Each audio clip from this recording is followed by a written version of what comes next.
I guess I'm just a play date to you.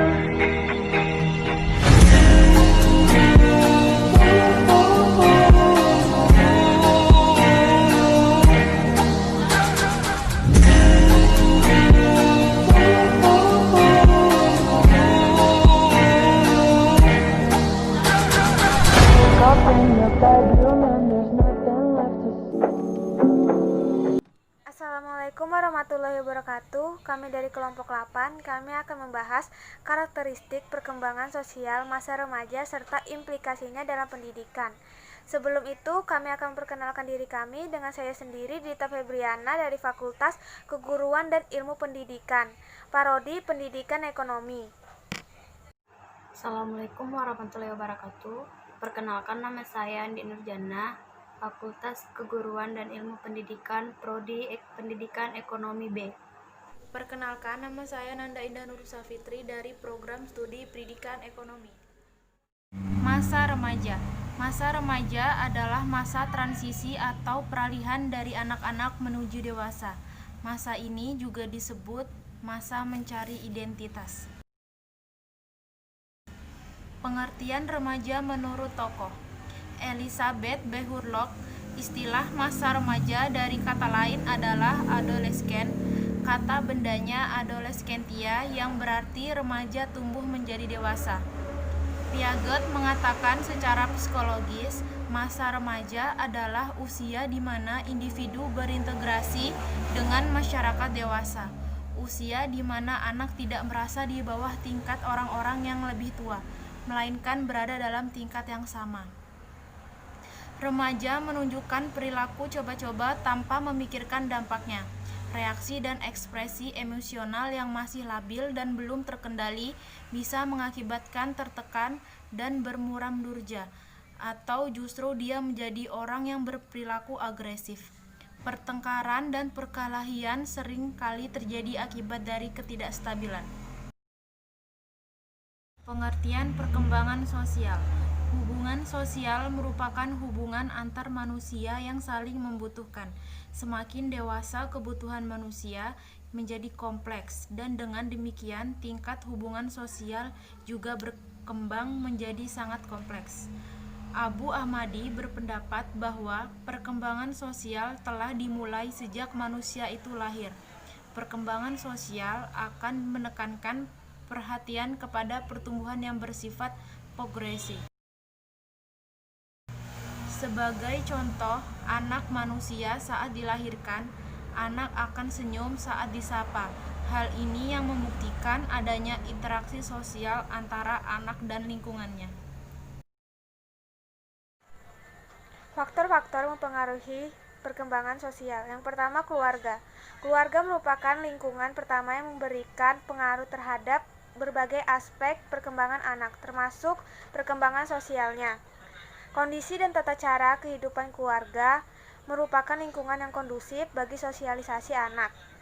Di dalam keluarga berlaku norma-norma kehidupan keluarga, dan dengan demikian pada dasarnya keluarga merekayasa perilaku kehidupan budaya anak. Yang kedua, ada kematangan anak. Bersosialisasi memerlukan kematangan fisik dan psikis untuk mampu mempertimbangkan dalam proses sosial.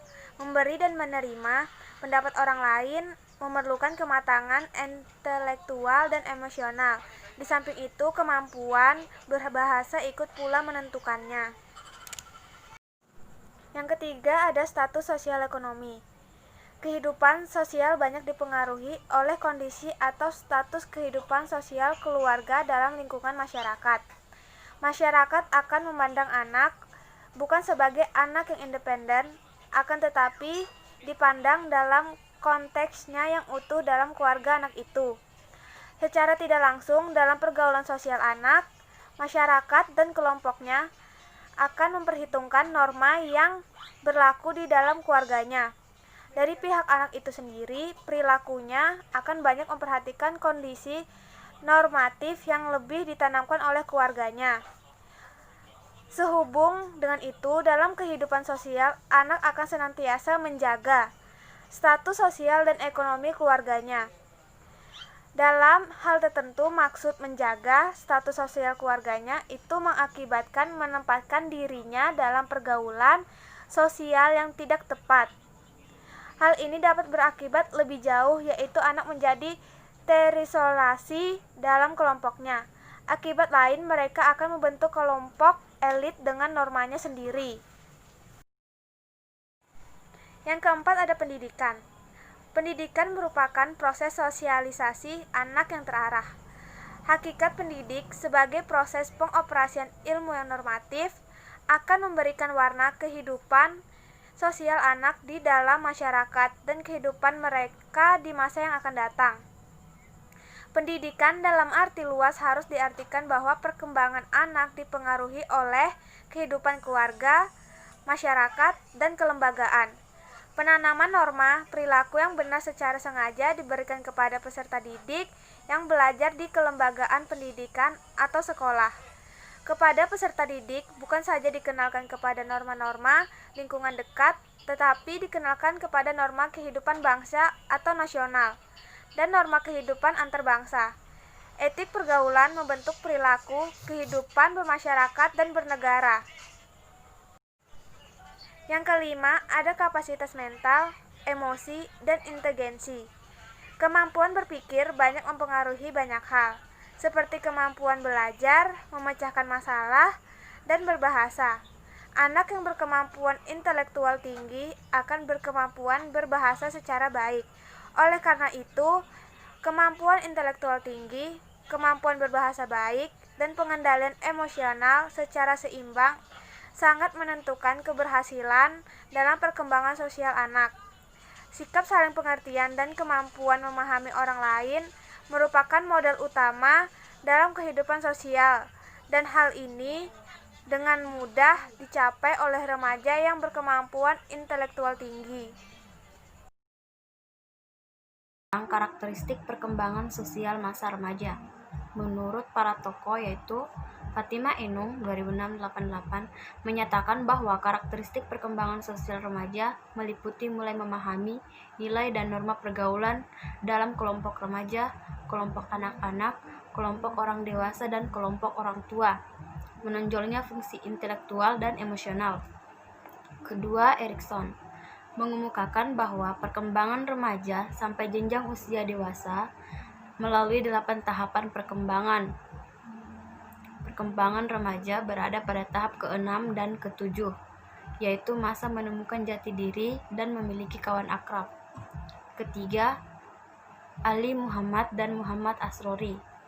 Berkembangnya kesadaran akan kesunyian dan dorongan akan pergaulan, adanya upaya memilih nilai-nilai sosial, meningkatnya ketertarikan pada lawan jenis, mulai cenderung memilih karir tertentu. Upaya mengembangkan hubungan sosial remaja dengan implikasi dalam penyelenggaraan pendidikan. Melihat masa remaja sangat potensial dan dapat berkembang ke arah positif maupun negatif. Agar berkembang ke arah positif dan produktif, konteks bimbingan orang tua terhadap remaja Hoffman 1989 mengemukakan 3 jenis pola asuh orang tua, yaitu yang pertama, pola asuh bina kasih atau induction. Yang kedua, pola asuh unjuk kuasa atau power assertion.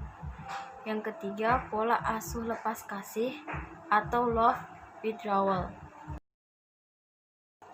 Untuk dapat membantu perkembangan kepribadian peserta didik secara maksimal, ada 5 kompetensi yang seharusnya dipenuhi oleh seorang guru, yaitu kompetensi profesional kompetensi, kompetensi pribadi personal kompetensi, kompetensi moralitas morality kompetensi, kompetensi religiosity kompetensi, kompetensi formal kompetensi.